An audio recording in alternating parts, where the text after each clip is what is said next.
Well, good morning, everybody, and thank you for coming. It's wonderful to see folks back in person. There are, I think, 2 empty chairs for those at the back down over here if you want to grab one of the few remaining seats. It's my honor this morning to introduce the Honourable Anita Anand, who was first elected as the Member of Parliament for Oakville in 2019. She's previously served as the Minister of Public Services and Procurement.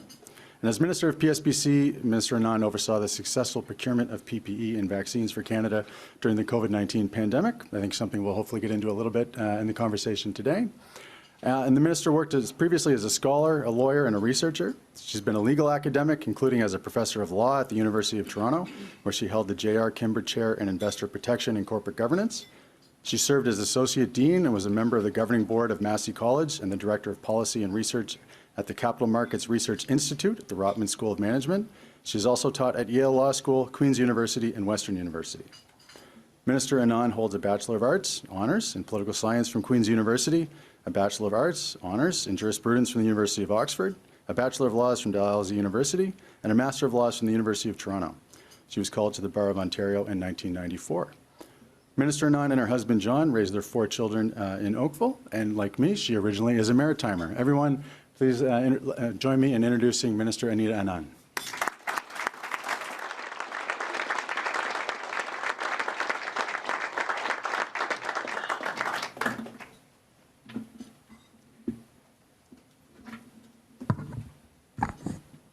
Always have to lower the mic.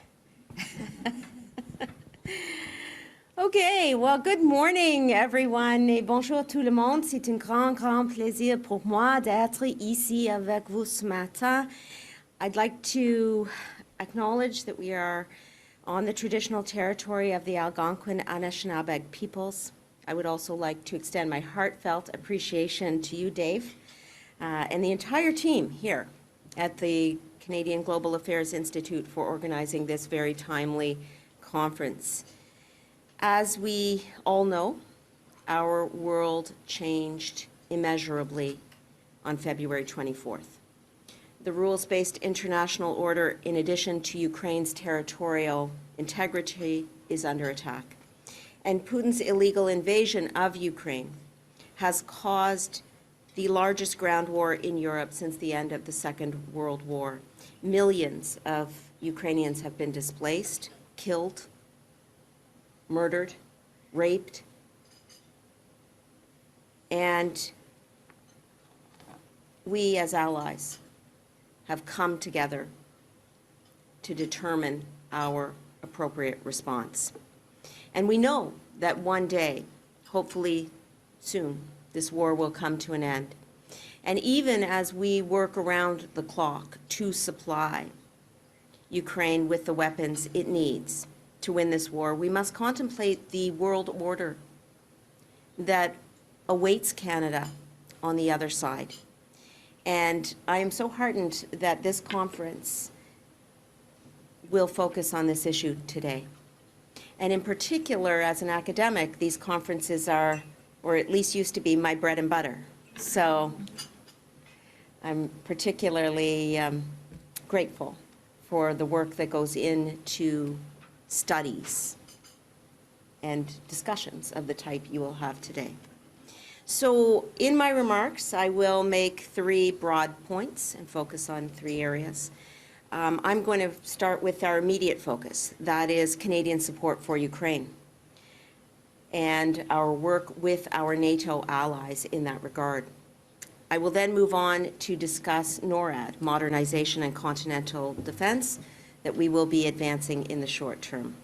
And finally, I will focus on the long term, a multi-year approach to national defense and our defense policy update to strong, secure, engaged. These 3 areas of work are key to protecting Canada and our allies as we analyze and ensure that we are prepared not only to launch and maintain Canada's response during this war, but after this war as well. So, number 1, commençons par la situation de sécurité en Europe qui préoccupe nos alliés à ce moment.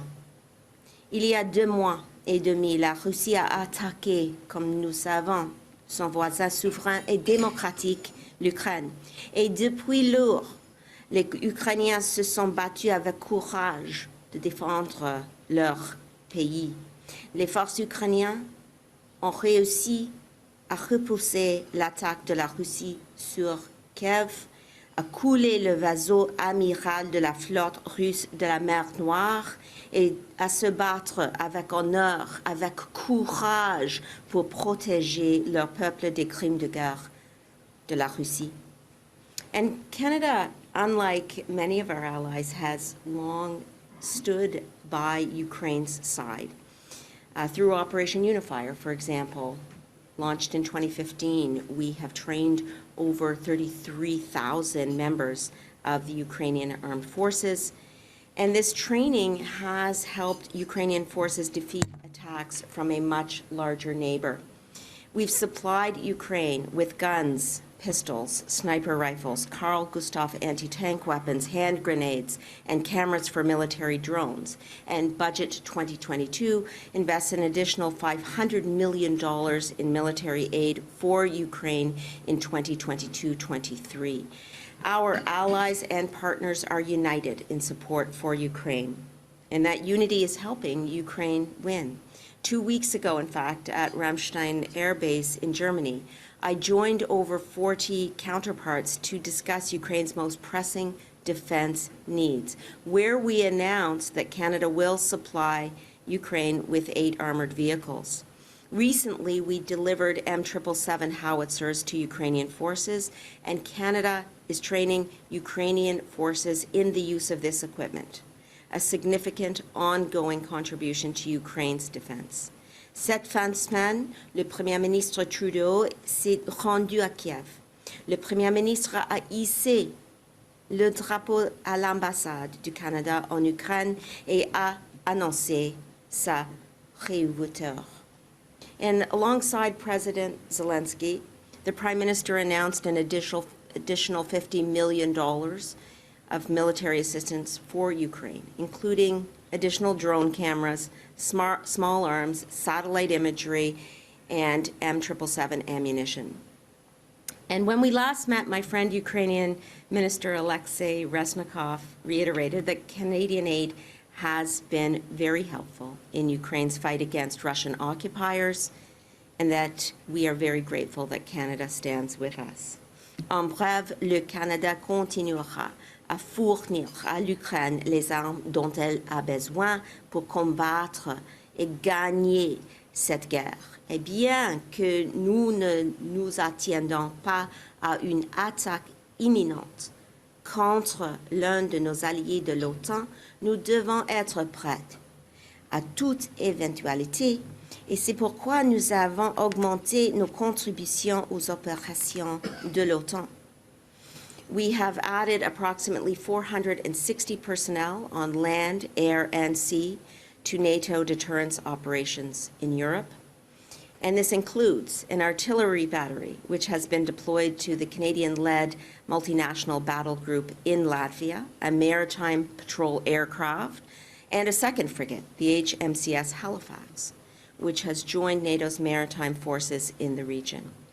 3,400 Canadian personnel remain on standby in case they are needed by the alliance. Et nous avons également déployé environ 120 personnes en Pologne afin d'aider les autorités polonaises à prendre en charge les Ukrainiens qui fuient la violence dans leur pays.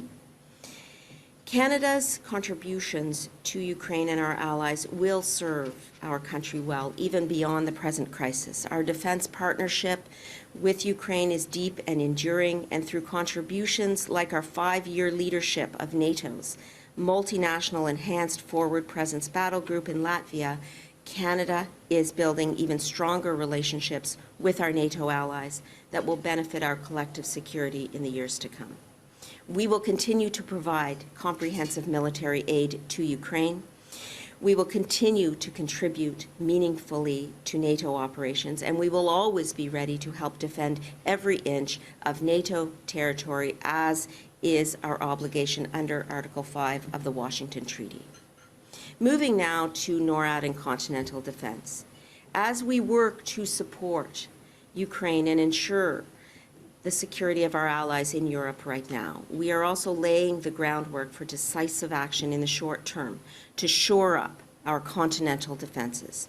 Canada's geographic position has kept us safe for much of our history, but new threats, such as advanced cruise and hypersonic missiles, cyber attacks, and climate change, demand that we innovate and invest in state-of-the-art defenses for our continent. And as Minister of National Defense, I've been entrusted to present a strong plan to modernize NORAD in collaboration with our American allies. And 12 days ago, I met the U.S. Defense Secretary Lloyd Austin at the Pentagon to discuss this very crucial issue. The United States is our closest ally and defense partner, and we have agreed on 4 key priority areas for new investments, which include enhanced situational awareness capabilities to detect and identify, characterize, and track new conventional threats to North America.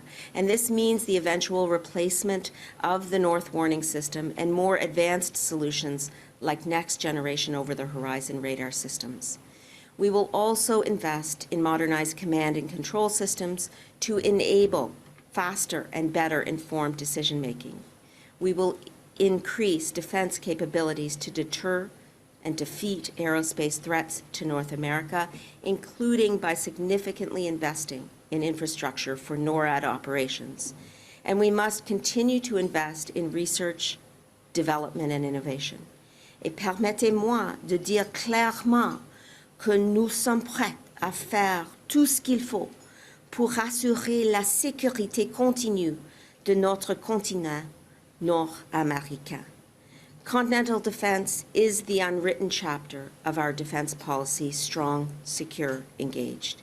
Make no mistake, we will significantly invest in modernizing NORAD. To that end, Budget 2021 invested an initial $252 million towards modernizing NORAD. And in Budget 2022, we announced $6 billion for defense priorities, including continental defense. And in the short term, we will have more details to share on our next steps.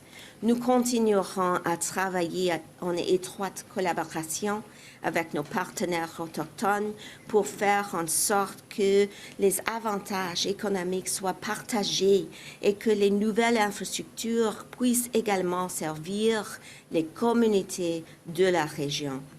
We will pursue NORAD modernization in close collaboration with our American allies, and we will work even more closely with other democratic Arctic nations, whose defense ministers I have invited to Canada this summer for an Arctic security dialogue.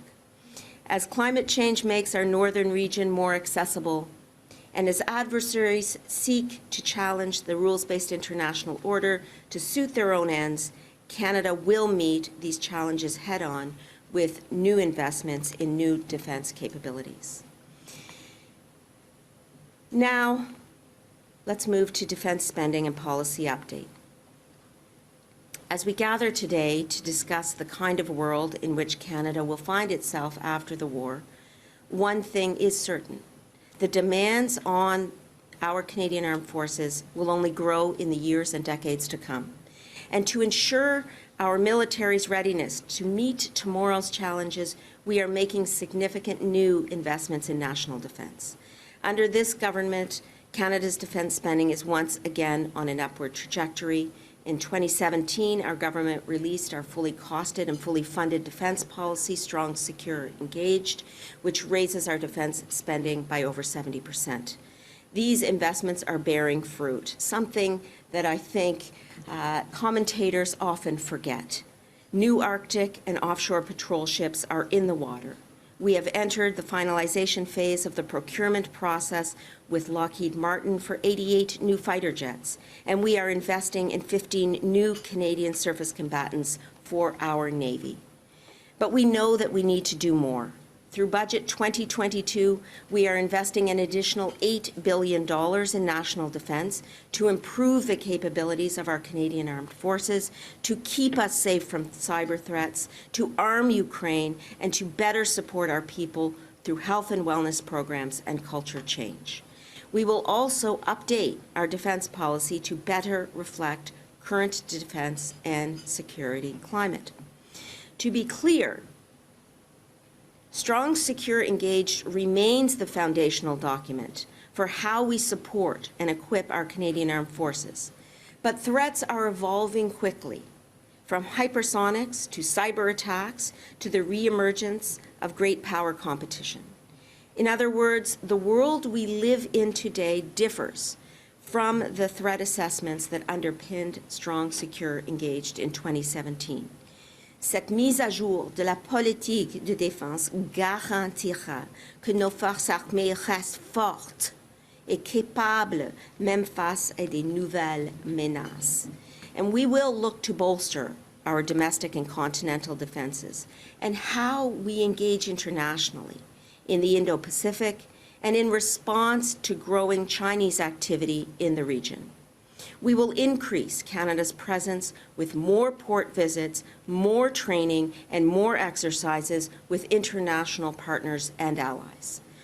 Nous travaillerons d'arrache-pied pour accroître le nombre de membres des forces armées canadiennes et veiller à ce qu'ils reçoivent la formation et l'équipement dont ils ont besoin pour accomplir toutes les tâches que nous leur confions. At the center of this is culture change and growth. Et nous veillerons à mettre en place les soutiens appropriés afin que notre personnel puisse travailler dans un environnement plus sûr et plus ouvert. Cette mise à jour de la politique permettra au Canada d'être prêt à assurer la sécurité des Canadiens et de nos alliés, quel que soit le monde que nous attend de l'autre côté de cette guerre. Et en conclusion, mes chers amis et collègues, we do live in a world at the present time that appears to be growing darker. And in this new world, Canada's geographic position no longer provides the same protection that it once did. And in this new world, the security environment facing Canada is less secure, less predictable, and more chaotic. But because Canada believes in the principles of national sovereignty, international law, and non-aggression, we are a trusted partner and ally to free nations around the globe. Because they know what the maple leaf symbolizes. Our allies and partners want more of Canada. And Canada has a great deal to contribute. We are one of 4 countries that currently lead battalion-sized battle groups on the eastern flank of the NATO alliance. We have deep expertise in Arctic security, and through contributions like Operation Unifier and Operation Reassurance, our highly capable personnel have shared their expertise to bolster the security of our democratic partners. Alors que nous faisons de nouveaux investissements pour augmenter la taille, la capacité, les contributions de nos forces armées canadiennes, les conseils que nous recevons des experts comme vous nous aideront à cibler nos efforts. And we are grateful, I am grateful, for your dedication to building a safer Canada. And I look forward to your continued engagement with the government, with organizations, through my mandate as Minister of National Defense. And I wish to conclude now by bidding you a successful conference and thanking the Canadian Global Affairs Institute for convening this impressive gathering of experts in foreign and defense policy. We do have a lot of work ahead of us, and I look forward to pursuing it in partnership with you. Thank you. Merci.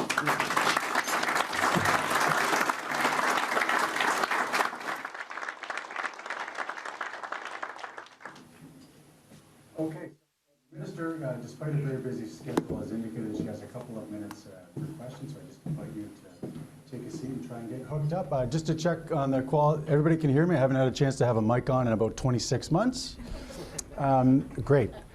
So I think, Minister, what I think would be of most interest to the folks here is to just take a minute to think about some of the policy review that the government announced in the budget and look forward on some of those issues that you're going to focus on. And I'd maybe start a quite striking comment by the Chief of Defence Staff a couple of days ago, General Eyre, talking about the need for the defence industry to get on a wartime footing to meet the moment that we're in right now and respond to the international situation. And it struck me that I think you were the last Minister of Procurement to work on a different kind of wartime footing. You know, the response to COVID, a once-in-a-century crisis, really brought about a truly different, remarkable relationship between the public and the private sector. So I guess reflecting on that, you can talk a little bit about what you think that means, operationalizing that wartime footing, both for government as well as for folks in industry. Well, I'm really glad you brought up the work we did at PSPC, because it has been instrumental in terms of the work that we're doing right now in defense procurement. And I'll just hearken us all back to 2020 and 2021, when we were, as a country, focused on getting vaccines here as soon as possible. And what my Deputy Minister, Bill Matthews at PSPC, and I worked on with our team at PSPC was the rapid procurement of PPE, rapid tests, and vaccines for Canadians at the speed of light. And it was a dogfight. The global competition for all of those items was unlike anything I had ever seen before. And I had come to the table, like many of you, with expertise in negotiation, in contracts, in legal analysis, but it was a much different environment. And so what we were able to accomplish in procurement now actually does bear on what we are doing in response to the war in Ukraine, as well as in defense procurement, generally speaking. In terms of Ukraine, we need to supply Ukraine with military aid as quickly as possible. And we need to be ready for a more dangerous potential phase of this war.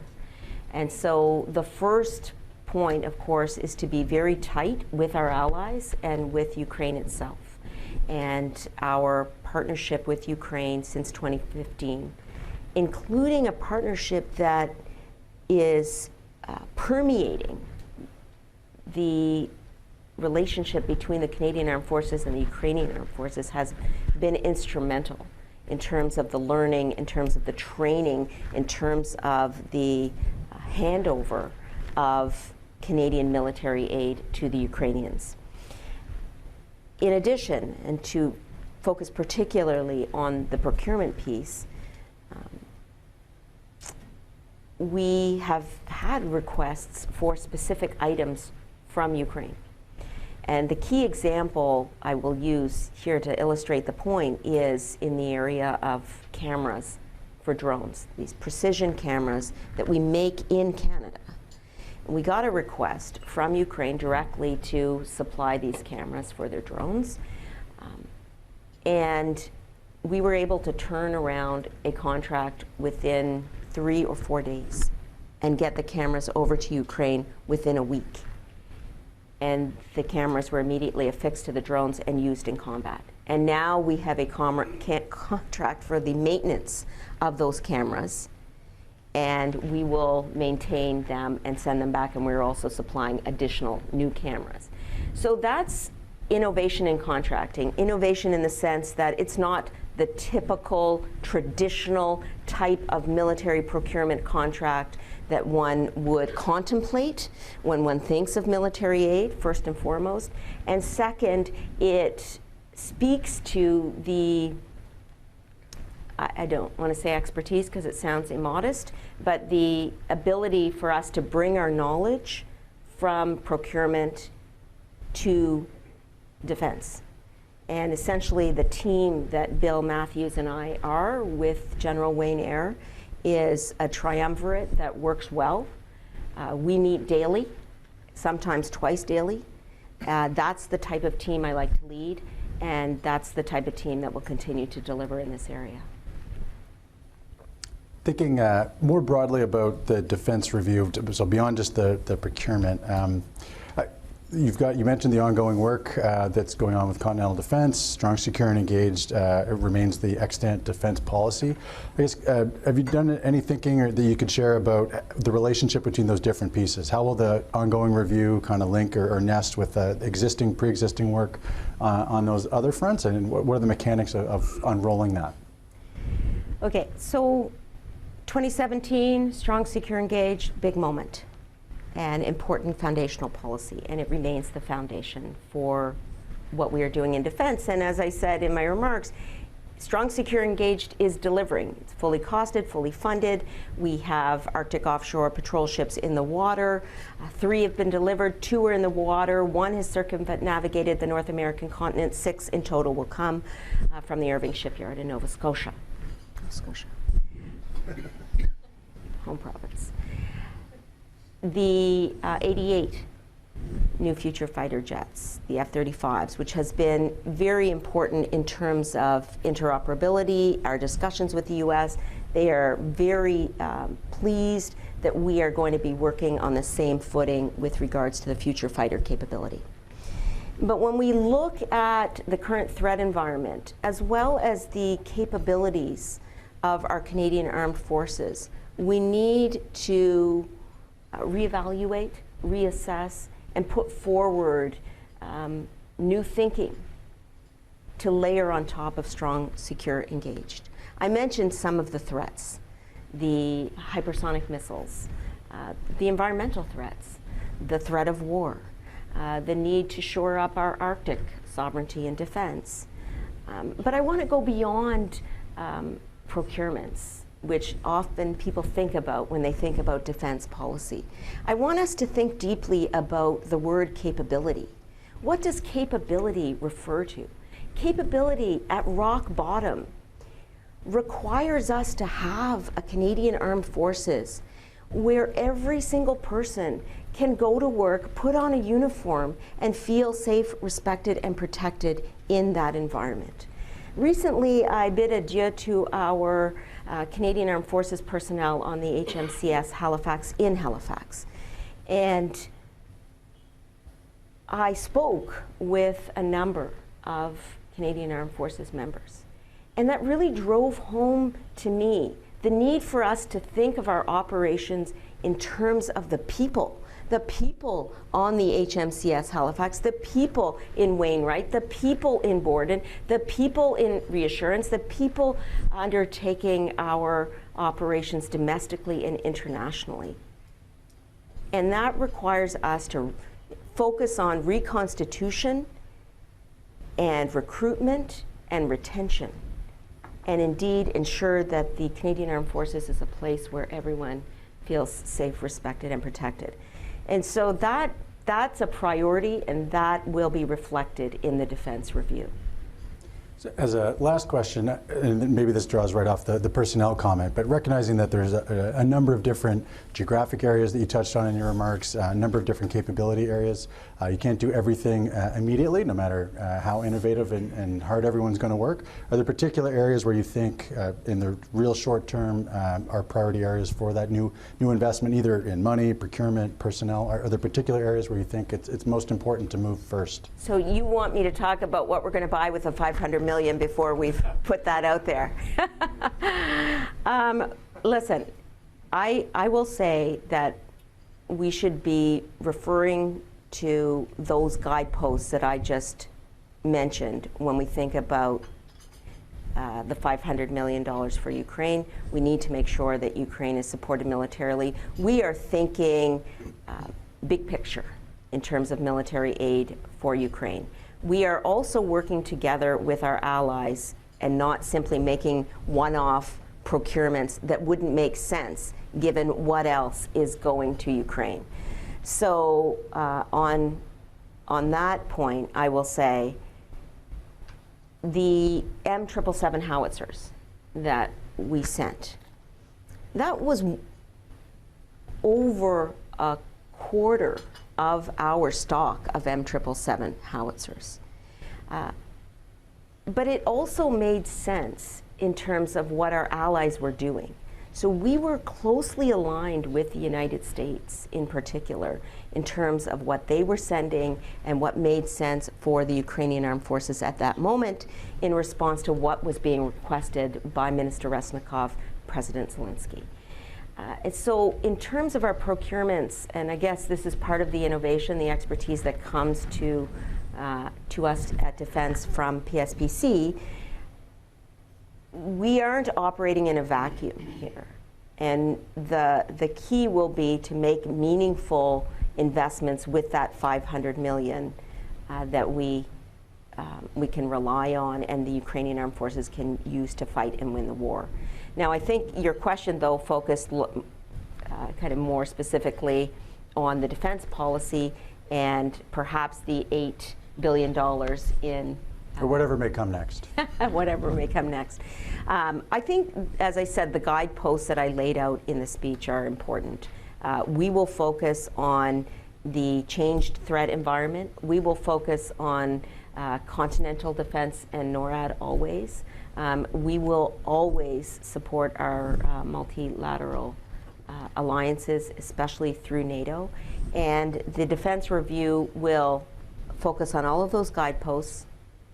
And then remember that at rock bottom, our Canadian Armed Forces have to be strong and have to be protected and have to be respected in terms of who is putting on a uniform every day to serve this country, so that we build the Canadian Armed Forces not just of tomorrow, but in the decades and decades to come. It's longevity that's at stake here.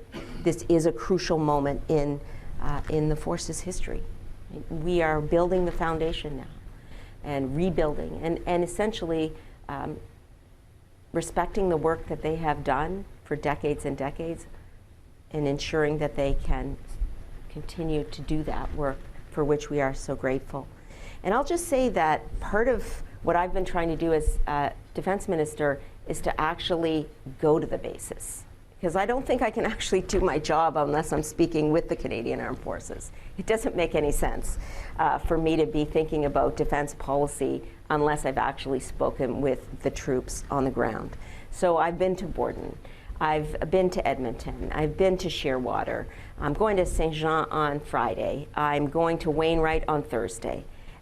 It is clear to me that there's a willingness to move forward with initiatives that we generically know as culture change. We want, I think, across the board to build a Canadian Armed Forces that is strong for tomorrow. We expect so much of the Canadian Armed Forces. We owe it to them to give them what they need to defend our country. And that's what we'll focus on in the months and years to come. Well, Minister, as you just touched on, your international travel schedule was pretty heavy, but you've obviously been across the country lots. Very much appreciate your time here today. On everyone's behalf, let's thank the Minister of National Defense.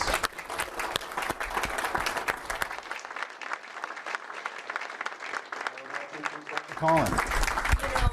I'm used to taking extempore questions from the audience. If there are any questions, I'd be happy to take any. Hi, John. I will let you have one question. Having heard the guideposts, the reference to NORAD, and the differing threat environments, is it time to rethink the decision on missile defense that was taken in 2004?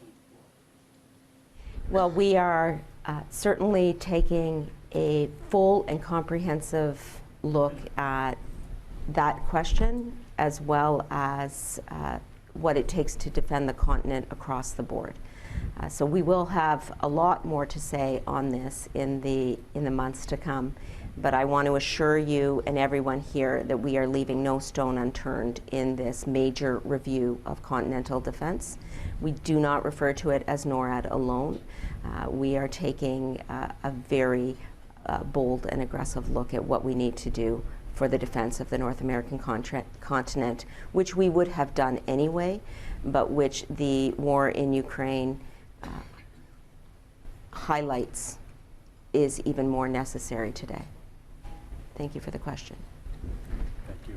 Thank I you. think we're being Thank shooed you, off the Minister. stage.